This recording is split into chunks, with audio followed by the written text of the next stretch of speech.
Coming up on this edition of The Right Stuff, we'll be talking to author Devin LaVore and exploring covenant.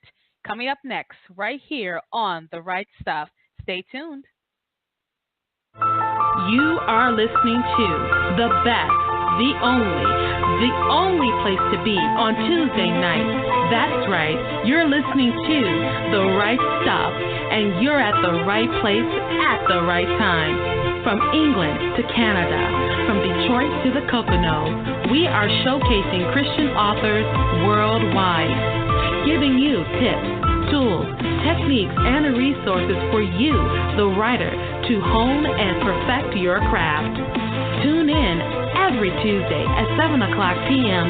Eastern Time, right here on WPJC 104.5. And your host, Parker J. Cole. Hi, and welcome to the show. I am so glad you are here with me today. We are going to have an awesome time with my guest co-host and contributor today, Devin LaVore. He is the author of the Covenant series, and we'll be talking about that in just a few moments. But as always, thank you for your support of my books. My newest book will be coming out next month. I'm not going to tell you what it's about yet. I'm going to wait till the end of the beginning of April to tell you about it, but I'm really excited about it. But I will give you a hint. What happens when a redneck falls in love with an East Indian heiress?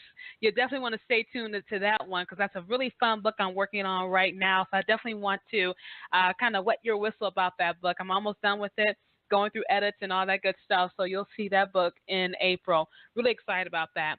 But just to let you know, too, my book, The Cure, is available for you for free download if you have Kindle. It's available to you for free today and tomorrow. Thousands of you have already downloaded that book, so go ahead and get a copy of The Cure, and let me know what you think about it by leaving a review. We authors love reviews. We like to know what you think about our work. So go ahead, download a free copy of The Cure today. It's a Michigan Sweet romance that I started and published back in January. Really excited about the feedback I've already gotten, so I'm looking forward to some more feedback from you all. And if you sign up for my newsletter, you get a special prize. I won't tell you what that prize is, so go ahead and sign up for my newsletter. Simply go to parkerjcole.com. As always, if you want to call in and weigh on our topic, you certainly can by calling in at 646-668-8485 and then press 1 to be live on air. Or you can hit me on Twitter at ParkerJCole, #RightStuff, with your questions and comments. We're going to go ahead and take a quick short break. We'll be right back after these messages. Don't go anywhere. More with Parker and her guests on the Right Stuff Radio Show. We'll be right back. Question: if you write a book, everybody will rush out to buy it. Obvious answer, no. If you were a celebrity or if you had a huge marketing budget, then maybe you can get a lot of exposure for your book. Another solution would be to check out joeytweets.com. joeytweets.com is a promotion and marketing service with access to over 1/3 of a million followers on Twitter. joeytweets.com has 3 packages available to fit any budget. That's joeytweets.com. joeytweets.com. Get some serious exposure for your books. God gives humans the gift of making amazing stories to glorify Him. At speculativefaith.com, our ministry is to help fans explore fantasy, science fiction, supernatural stories, and beyond from an intentional and biblical Christian perspective. We share daily articles and have extensive archives tackling hot topics like end times beliefs, the art of writing, creative excellence in the Christian subcultures, discernment, sex, magic, Harry Potter, and space aliens and the Bible. If you are a parent or anyone else with a discriminating palate, our reviewers explore fantastical novels, movies, television, and games in light of God's beauty, goodness, and truth. Want to find Christian stories? The Spec Faith Library lists every fantastical novel we can find from a Christian author. It's all part of our mission to discern, engage, and enjoy fantastical human creativity in honor of our Creator, Jesus Christ. SpeculativeFaith.com, exploring fantastical stories for God's glory. We're back, and you're hanging out with the queen of Tuesday night, Parker J. and her guests, right here on The Right Stuff. Hi, and welcome back to the show. I'm so glad you are here with me today as we discuss the Covenant series. I can't wait to delve into this story by my wonderful guest co-host and contributor today, Devin LaVore. Devin, how are you doing today? Oh, I'm doing awesome. Thank you for having me on here. And thank you for taking time out of your busy schedule to be with me on the show. I never, ever take it lightly when our guests come on. So thank you, thank you, thank you so much for being with me today. Oh, well, yeah, it is my pleasure. I mean that wholeheartedly. I'm excited to do this. You know, it's exciting because when we first started talking about doing the show, we had met via Facebook, and we're just talking, about African Americans doing speculative fiction and stuff like that. And so I wanted to get our audience to know more about you. So go ahead and tell us in your own words who you are. Well, me, I'm 45 years old. I have kind of got a crazy life experience. I didn't come to know the Lord till I was 22, but up to that point, I was moving. I lived with a single mom. I had an older brother, 3 years older than me, and I was moving like every school year, sometimes twice in a school year. And when I came to know the Lord, it's like the moving really didn't stop. It just kept going on, and I ended up doing like mission trips to other countries and all that. So for me, it's like my life has kind of like a sense of continuous adventure to it, and it's like that's kind of like who I am in general. I'm kind of like an adventurous person. Even if I'm not really looking for the adventure, it kind of finds me. You know what I mean?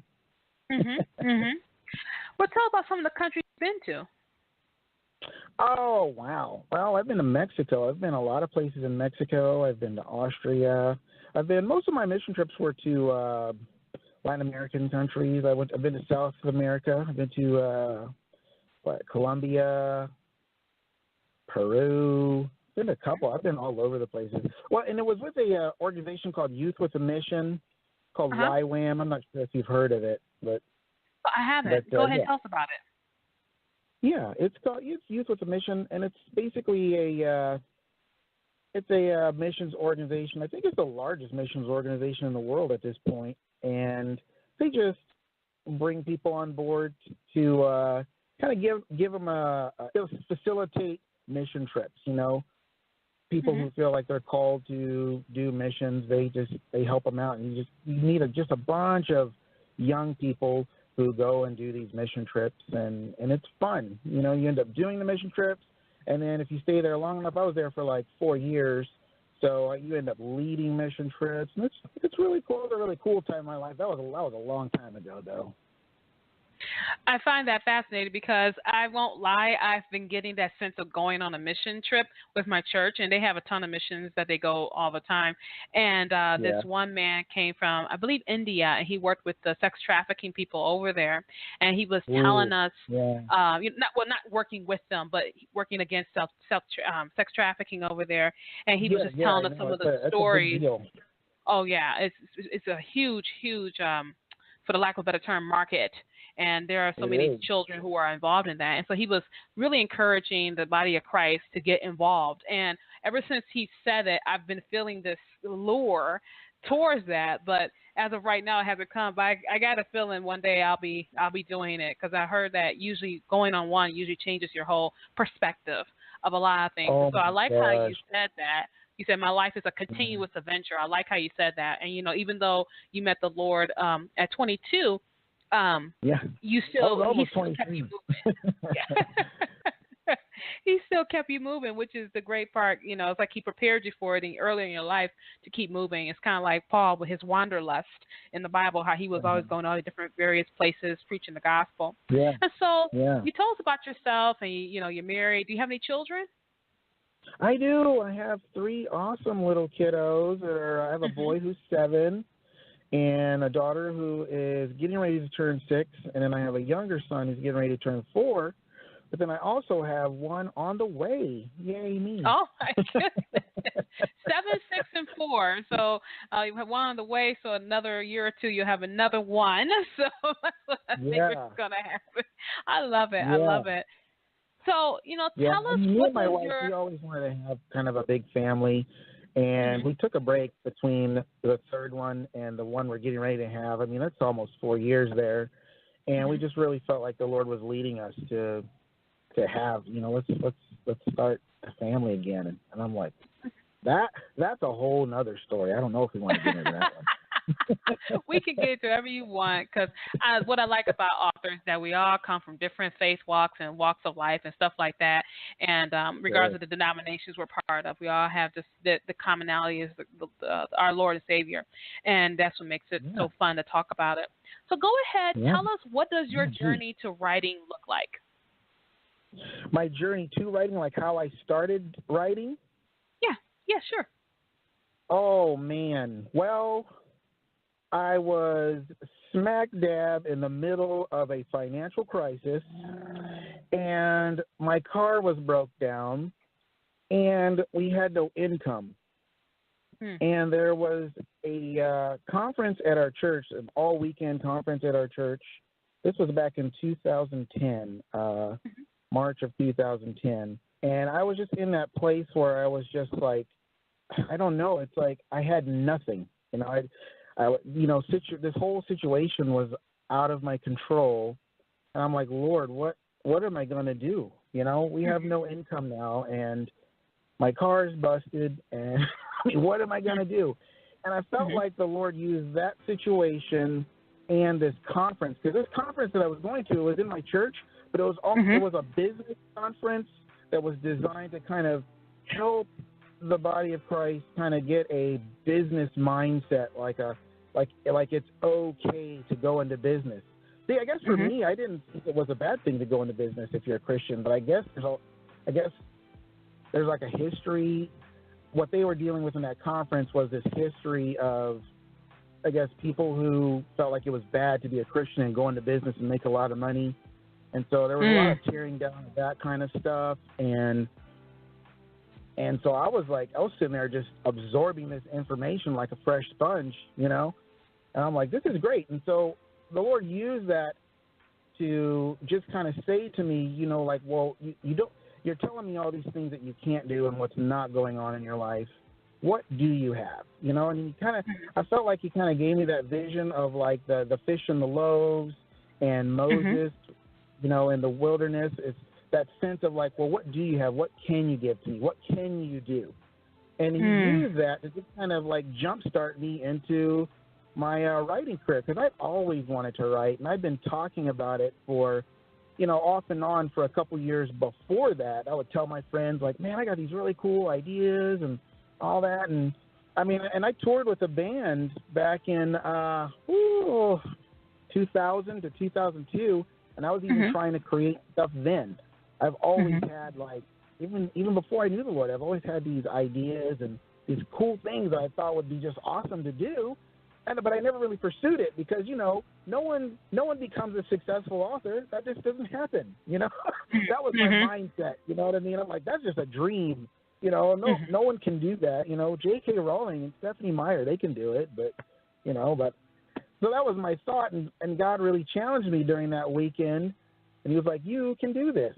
And I was like, okay, well, I'm going to give it a try, you know. And so I tell you what, and it's like basically that was like the springboard moment for me. And of course, we got a new car. We had friends that were helping us out with transportation. I got a job, and everything kind of worked itself out. You know, you don't live life in a crisis. The crisis happens, and then you kind of work your way out of it. That's kind of like life, you know. But God, even in the midst of a crisis, God can take that and use it to birth something really awesome in your life. And for me, that was my journey. And I was like, because for me at first, I was like, well, what am I going to write about? You know, I was like, well, the things that I want to write about, I don't know how well they're going to be accepted, because it was all like sci-fi, you know, artificial intelligence, superpowers, stuff like that. And I'm like, God, how can you fit in that? How am I going to write stuff about that? And then, you know, so it was, that was how I started. And that was, 7 years ago now. It's amazing how much time goes by, isn't it? It is. And it's like, I feel like I'm still like a baby learning, you know? I think we always are in a point of improvement. We're always trying to improve. I think every writer, even Stephen King, and he wrote his book on writing, and even Stephen King, you know, say you have to just keep moving, and keep trying, and you keep writing. But he writes. I think he said he writes every day of the week. Every day of the year except for his birthday. I think that's the only day he doesn't write. That's what I heard anyway. I don't know how true it is. That's what I heard. And what I like too is that you mentioned how you said, well, I like sci-fi and artificial intelligence and spec fiction. And I love being a proponent, especially for Christians who write speculative fiction, because now it's gaining popularity. There's a time when Christian speculative fiction was the redheaded stepchild of Christian publishing industry. And now it's changing Everything now. was like Francine Rivers and Karen Kingsbury, and it's like, well, I'm not going to write that, Right. And like, I've never read an Amish romance. I've never read an Amish romance. I'm not saying I've reached out to Amish romance novelists on my show, but I've never read one. So I had one guy. He was an Amish romance novelist. He was a Christian who wrote Amish romances, but I've never read one myself. But that was, people were thinking that is Christian fiction. But all that is starting to change, as a lot of Christian readers are looking for a more diverse reading lists and more diverse books and stuff like that. Yeah. And so that brings me to my next question. As you talk about your writing and everything, how would you describe your writing style? I mean, how would you describe it? How have people described it to you? Go ahead and tell us about it. Oh, that's a really interesting question because my writing style is really more drama-centered. I focus really on the interaction of relationships between the characters, which is kind of funny because I've never I've always seen myself as a commercial fiction writer, like I want to write these epic, The Matrix type things, and it just doesn't come out that way.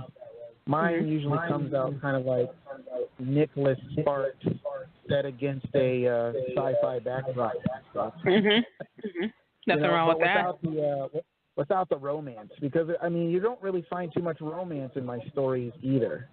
So my style is really more drama centered. Does that answer the question? Or? Yeah, it does, because it lets you know that when someone pick up your book, you're not going to get a Parker J. Cole romance. We'll just say that you won't get a Parker J. Cole romance, but you're going to get a great, entertaining story. And I like Nicholas Sparks. He's very good at drama. He's very good at twisting our guts out with some of the stories that he does. So I totally feel you right there. I wanted to ask you another question before we take our next break here. What is it about writing that you love? Oh my gosh, I love the creativity of it. It's like, so many kids these days, they get lost in video games, right? But they're getting lost in something that someone else has already created. And it is fun, it is cool, but it's like you're not really getting anything out of it. But it's like, as a writer, you're not just, I said that wrong. You are getting something out of it from a video game perspective, but from a writing perspective, you can actually create all that stuff that other people kind of get lost in. You know what I mean? And if they really enjoy it, then you can do more than just entertain them. You can actually give them something. Give them something to think about. Give them something that kind of like sneaks into their heart and just kind of festers there for a little bit. And it's something that can just, like for my writing, I use it to communicate God and the reality of God and the reality of the supernatural and all of that, the good, bad, and the ugly and all of that. But it's like it kind of sneaks in. You know what I mean? Although some of it's kind of in your face, like spirituality. If you read any bit of my book, you'll see that it's just like there's definitely a God character, and the main character has this relationship with this God. But it's like I love that aspect of writing, to just be able to create stuff, because that's what I've done like my whole life. For as long as I can remember, I've always been like creating things, and someone introduced me to role-playing games. I fell in love with it. I was like, this is awesome.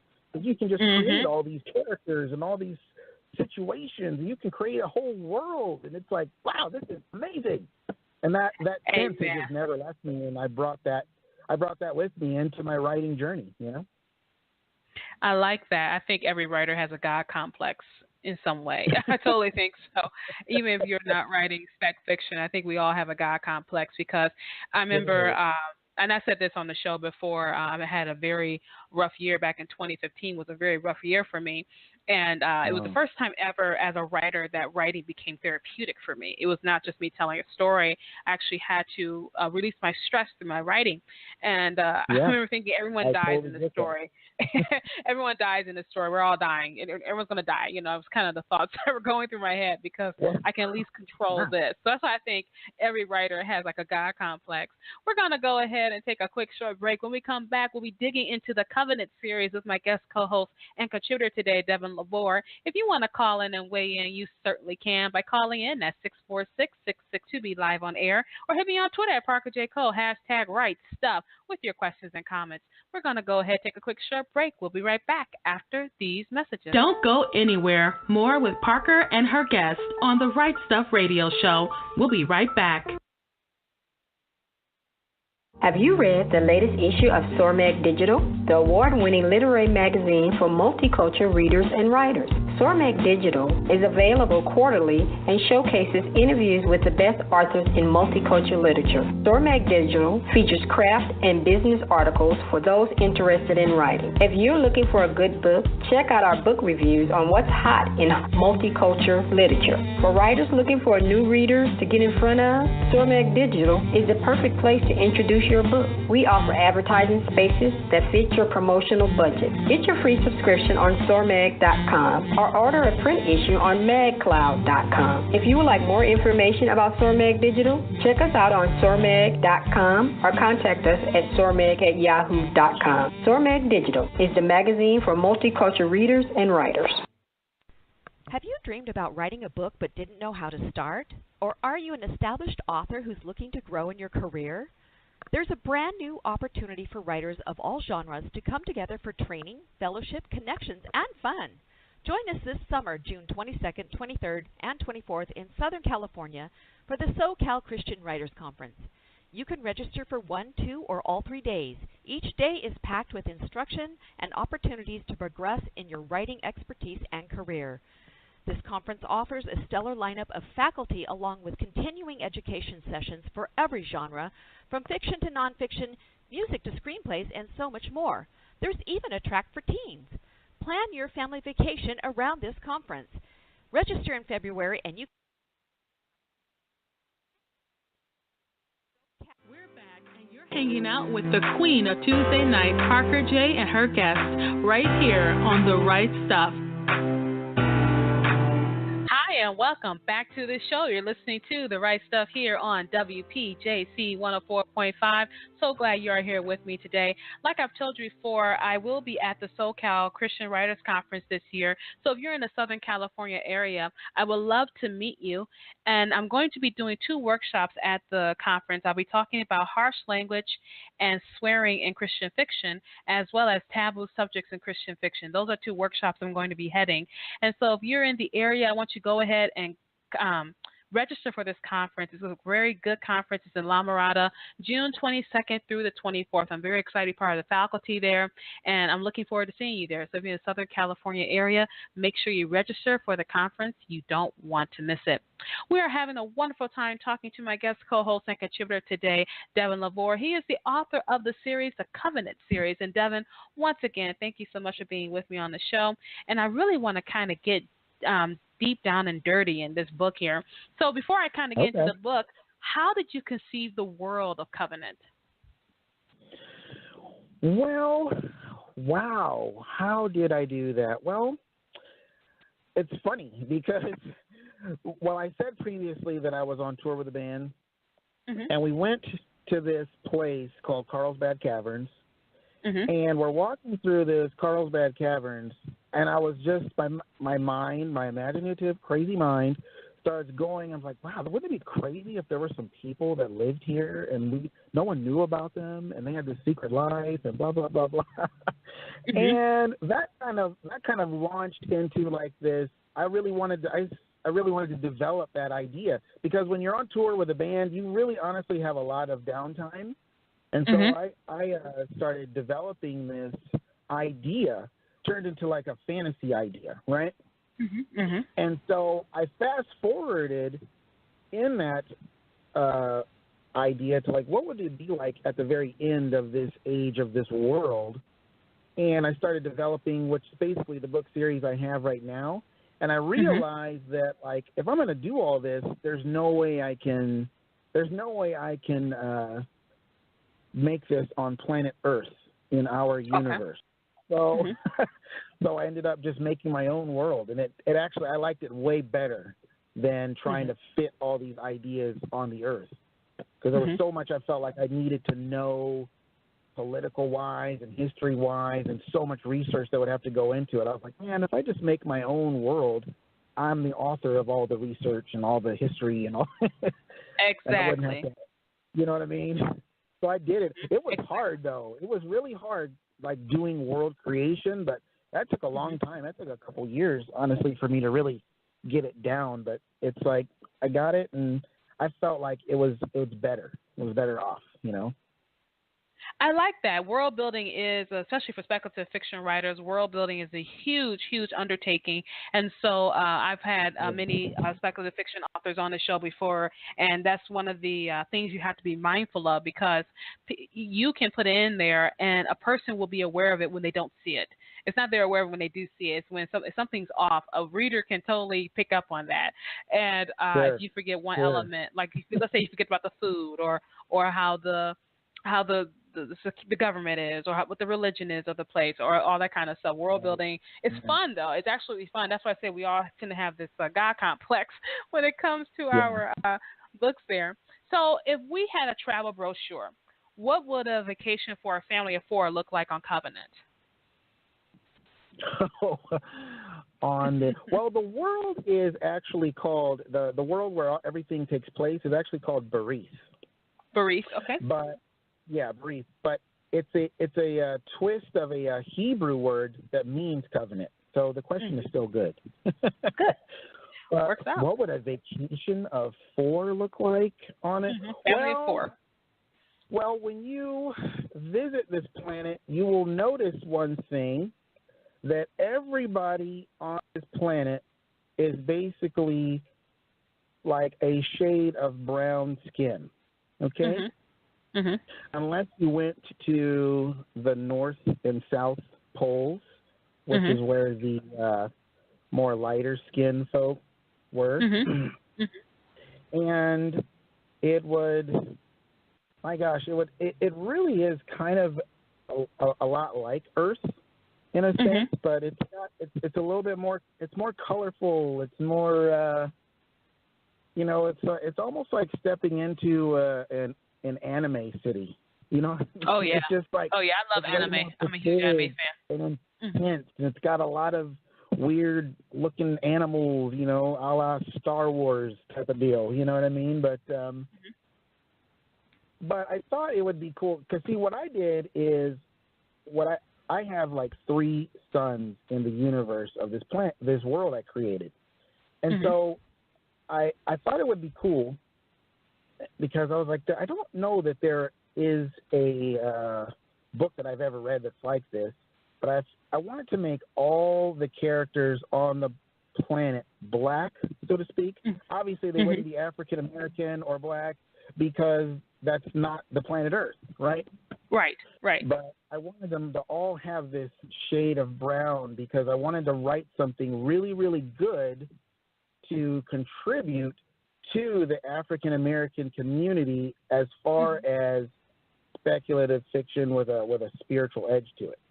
Right. So if you are visiting this planet and you are a black woman or a black man, you would find that almost everybody kind of looks like you. You know? I like that aspect of it, because there is a lack of multicultural diversity in a lot of fantasy anyway, and that's just the secular and in the Christian realm too. And so I like to always highlight books that have that diversity, whether it's African American or Asian or anything else. You know, I like to always highlight that, because because the standard has been like more European thing, and there's nothing wrong with that. And everyone on the show knows that I'm quite open about it. But we do need to have more of that diversity in Christian speculative fiction. So I'm excited to see that you took on that call to do that, especially in the African American community, showing more different kind of characters, different types of stories.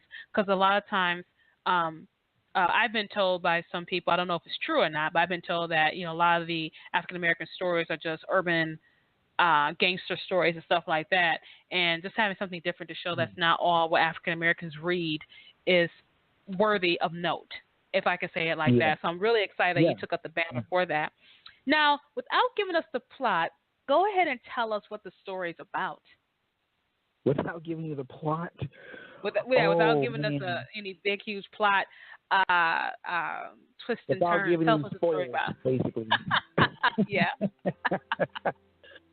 Well, it's a story about a really, really young boy and his journey kind of through boyhood to manhood. Mm-hmm. But there's something really special about him in that he is really, really, really smart, for a lack of better word. And he eventually just becomes a part of an organization that they're just wowed by how incredibly intelligent he is. It's like no one has ever seen this level of intelligence. But at the same time, you have this relationship with the God character that the main character has developed since the time he was a little boy, and so basically it kind of follows his story through life in relationship with this God character, and how he deals with other people and how other people deal with him being so different, And so it sounds like we're following him, like a coming of age story almost, like it's a coming of age sci-fi story. That's the kind of idea I'm getting from that. Yeah. When you no, go ahead. Oh no, I was going to ask you. When you were working on a story, as a writer, a fellow writer myself, we tend to relate to certain characters, probably other than others. So, what character do you relate to in your story? Wow. So would it be cliche for me to say I kind of relate to all my characters? Not at all. Not at all. Because it's a piece of us inside of every book. It's a piece of us really inside every character. I relate to so many of my characters. It's ridiculous. I'm like, are all these characters just like mirror reflections of like a certain facet of myself? But the character the character I relate to the most is really not the main character, and it's the main character's oldest brother. The main character's name is Eliah. His oldest brother's name is Patrick. And I relate to Patrick the most because he's just he's so loyal and so militant and so family oriented, and he just will do anything for his family to a fault. You know what I mean? Sometimes he can't see that what he's doing is actually not good for his family, because he's so he's trying to protect them so much that he's smothering them, you know what I mean? And I'm like, wow. Because, when you write a story and you put a main character up there, if you've got other characters involved in the story, I mean, this was a surprise to me on my journey. I always figured I would relate to the main character more than anything. But as I've developed this story, I realized that that's not true. You don't always relate to the main character. I remember watching that TV show Lost, and there were so many characters and so much going on in that show, which is kind of what I tried to attempt with the Covenant series, but I try to keep it a little more simple. But what I liked about Lost and shows like that is that there's just a bunch of characters that you can relate to. You give the audience something that they don't necessarily have this one particular character or these two main characters that they're watching their story. Not that there's anything wrong with that. I just like having a team, that you can kind of find different characters that you relate to, and it doesn't have to necessarily be focused on this one particular character, you know. Did you, if I can digress really quickly, did you like how Lost ended? Everyone knows how Lost ended, and I heard there's people pretty upset about it. But what was your thought about how Lost, the series, ended? I hated it. I straight up hated the way it ended. I'm like, wait, hold on a second. Wait. First off, you died, and you go through all this mess to find out, oh, yeah, you're dead. Like, what? No, I don't think so, man. You really took a swan dive on that one. Like, why did you do that? Like, because the audience, I mean, it was so good, and it was so weird and mysterious, but it was good. It was strangely good, right? Mm-hmm. And then you get to the end, and you're expecting this epic ending, and it's just like, really?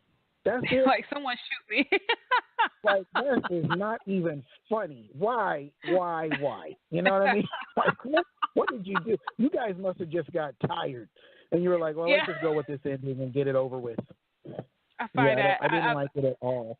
That can kill a story. A really poor ending can kill a story. You rather almost have a cliffhanger, you know, like we never know what happens to them, and then you can just speculate as opposed to going, seriously, this is what you guys did. This is what it was. Okay, you know, at least you can have a cliffhanger. So I just had to get your thoughts on that.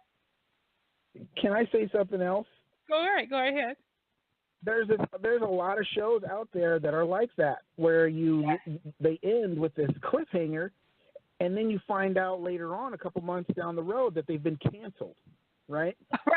and it leaves you with this kind of just like, this gut-wrenching ugh in your heart, you know? Go, oh man, why? Because the show was so good, and you were looking for more of the story, you know. Mm-hmm. But then when you end it like that, it's like, that's terrible. You know what I mean? Give me something. Like, what happened? You know, what was this all about? What was this all for?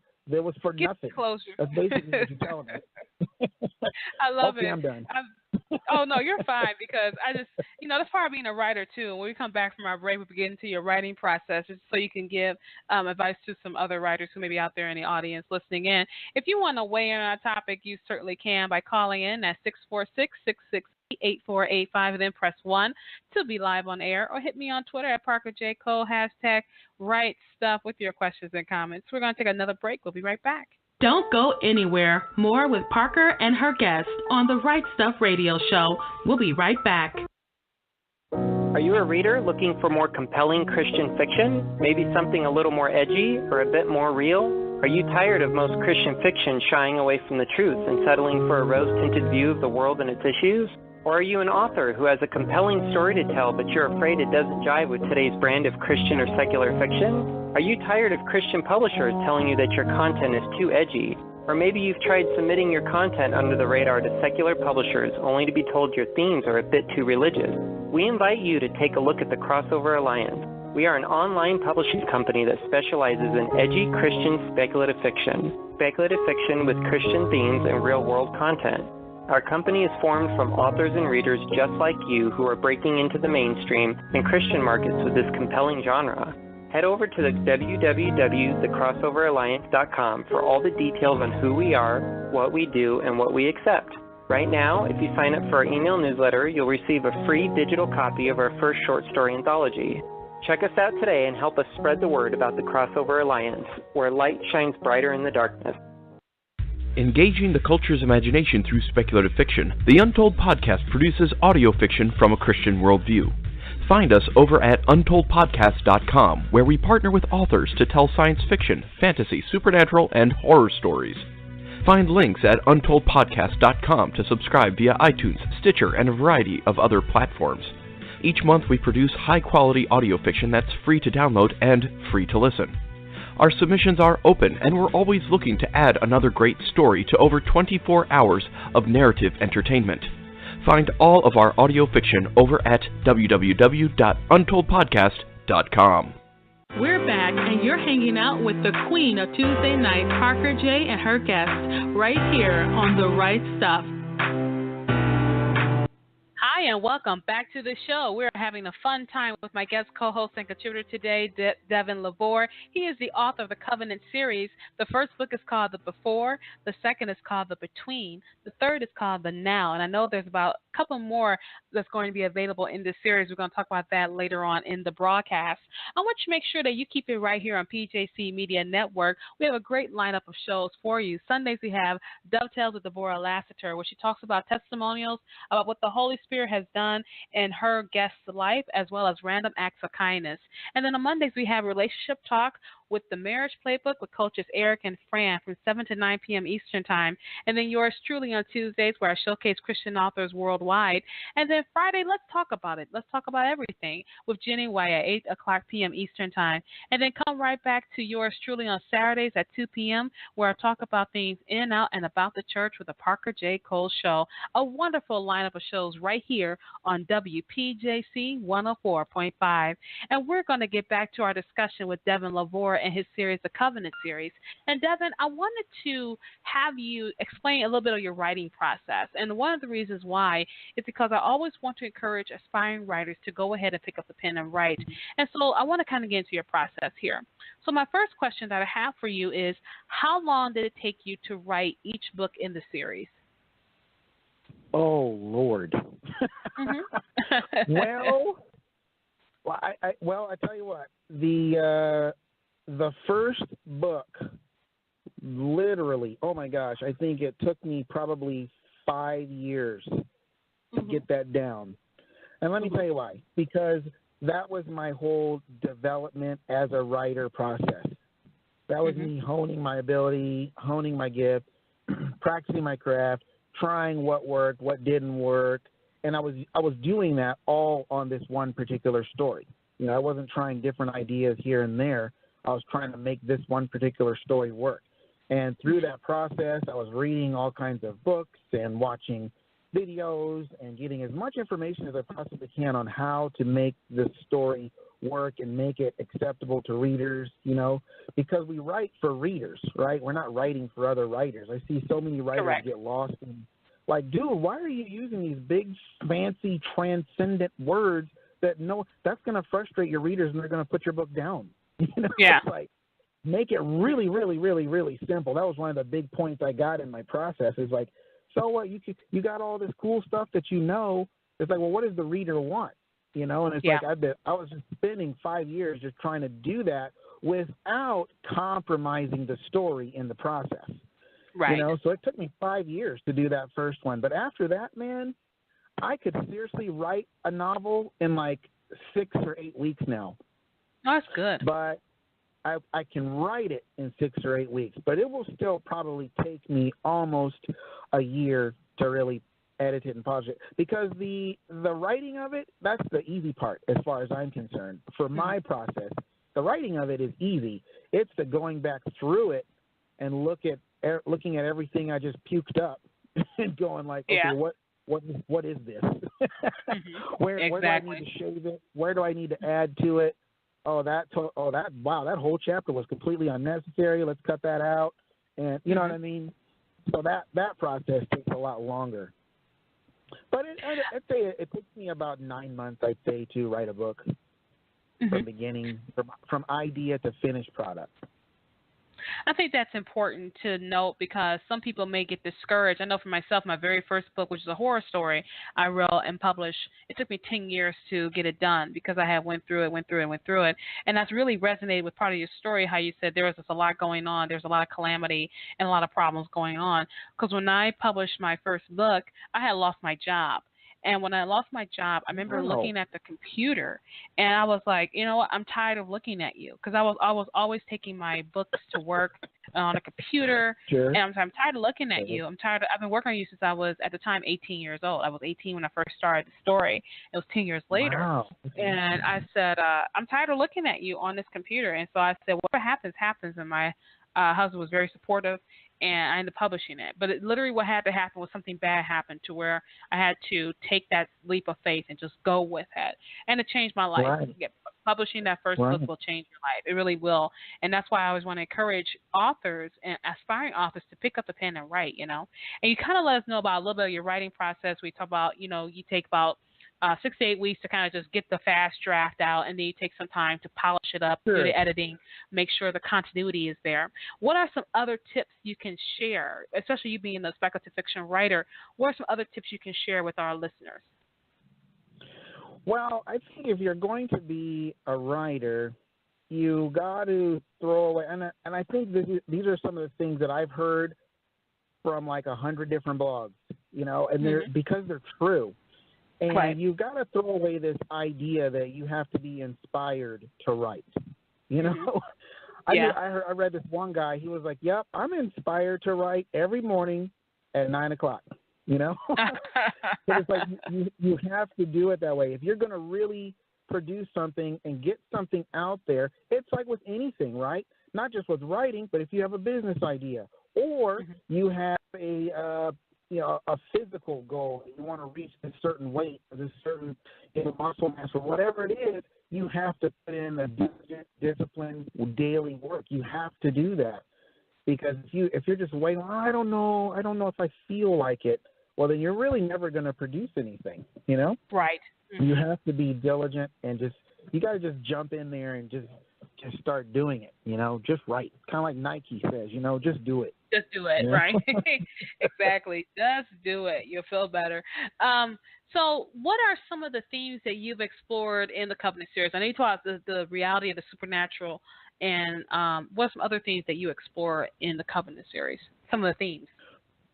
Well, one of the themes I talk about is like the faithfulness of God through crisis. Funny. Yeah, go figure. So sometimes we go through a crisis, and what's the first thing we say? We're like, God, what's going on? How can this be happening? Why is it, what, you know what I mean? We got a ton of questions, and it's like God is there.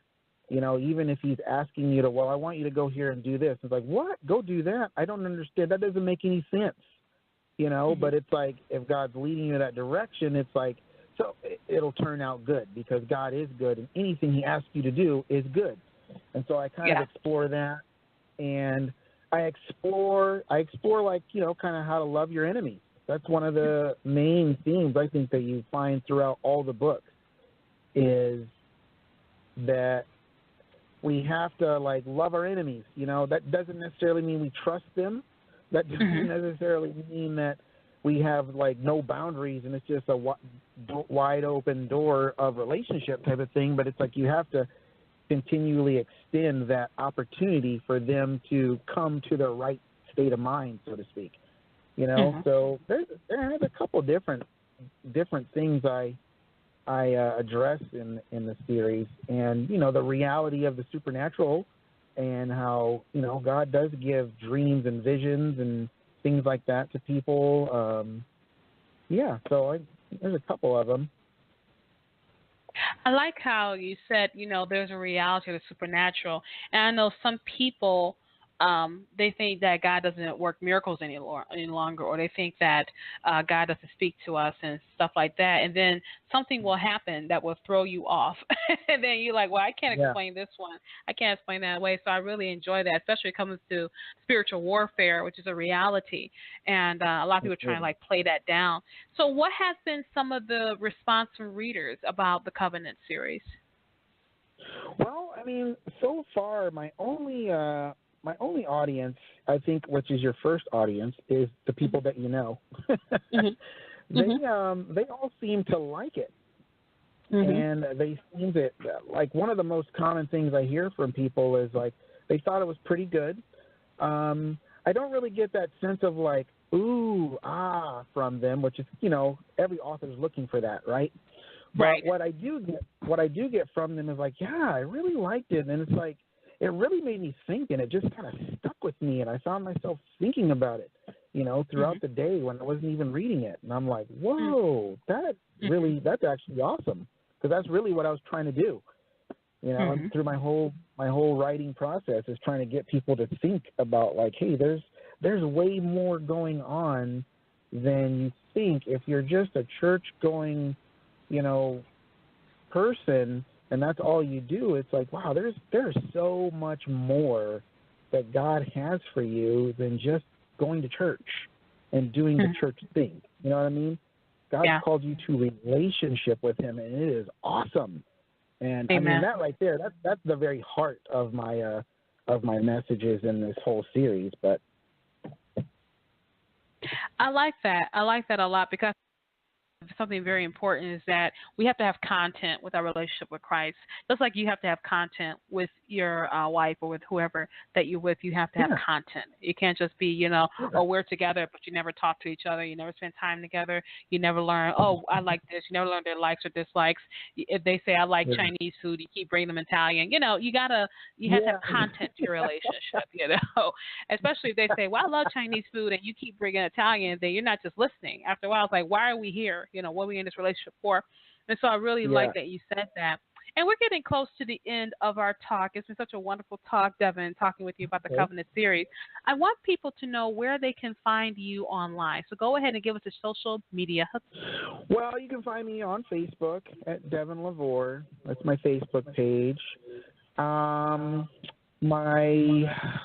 My book page is on Amazon. I have a book page on Amazon under the same name, Devin LaVore, basically Amazon.com/Devin LaVore. That's pretty much it as far as social media. I do have a Twitter, but my phone is not a smartphone, so I don't do Twitter too much. But apart from that, I'm pretty much just on Facebook all the time. If people wanted to email me, they could. At devinlavorebooks@gmail.com. And so you gotta right, and I know you would love to hear from any of your readers, anyone who wants to respond. I know we authors love to hear feedback regarding our stuff. We love to hear it. And so in the few moments we got left, I want you to encourage our listeners and give us a final thoughts, because I want you to encourage that author out there whom God has given the gift to write to go ahead and do so. So go ahead and encourage them right now.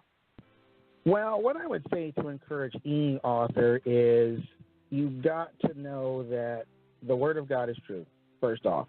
And when God says you can do all things through Christ who strengthens you, it is absolutely the truth.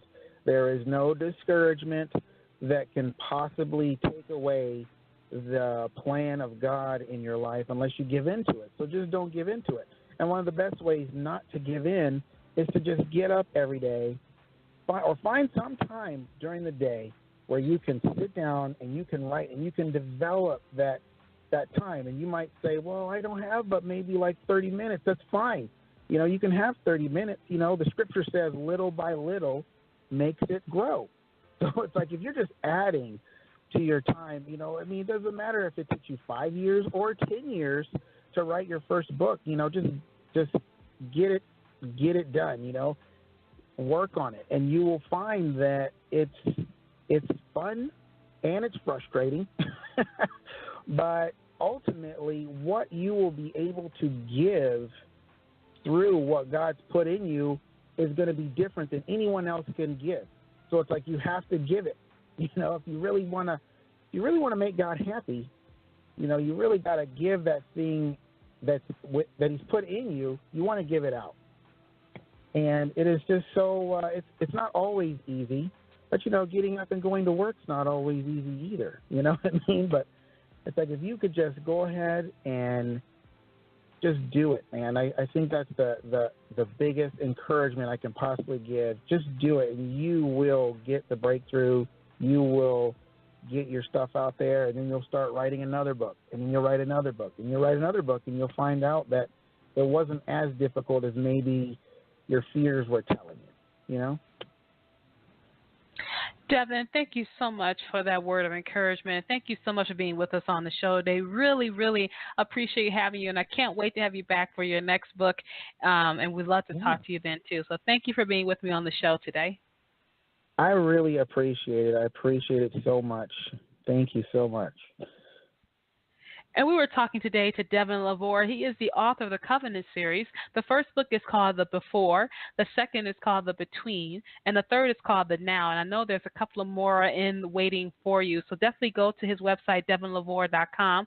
That's Devin LaVore, L-A-V as in Victor, O-R-E, and find out more about this wonderful series about the planet Boris and about the boy who is too smart probably for his own good, Eliah Tanon. So you're definitely going to enjoy this series by my brother. So go ahead, get a copy of the Covenant series today by getting the first book, The Before, The Between, The Now. Love my brother. Buy a copy of the book today. Make sure you leave a review. We love having reviews. We love giving that feedback. One thing that Devin said that I really enjoyed, he said, just do it. And I think that's important to reiterate, because we always say, I want to be a writer, I want to write books, I want to do this, I want to do that. Part of it is just doing it. If you do it every day, let's say you only have 15 minutes a day to write, like he said, he used 30 minutes. I was saying, well, if you only got 15 minutes a day, do use that 15 minutes a day to go ahead and write, who knows, 2 pages, 1,000 words, 200 words, it doesn't matter. Each time you do it in small increments, you'll get that book done. So go ahead, pick up the pen, and write stuff. Thank you for joining me for this edition of The Right Stuff. Make sure you follow me online at my website, parkerjcole.com. And just a reminder that my book, The Cure, is available for free download today and tomorrow. So go ahead and get a copy of The Cure, my Michigan Sweet Romance. It's available for free till tomorrow. Thank you again for joining me for the Right Stuff. I'm the Queen of Tuesday Nights, Parker J. And you have a wonderful, absolutely glorious, blessed day. Thank you for joining us for this edition of The Right Stuff. Follow Parker online at parkerjcole.com. To hear this show and other shows, visit the show archive at therightstuffradio.wordpress.com. We'll be back same time next week, 7 p.m. Eastern Time.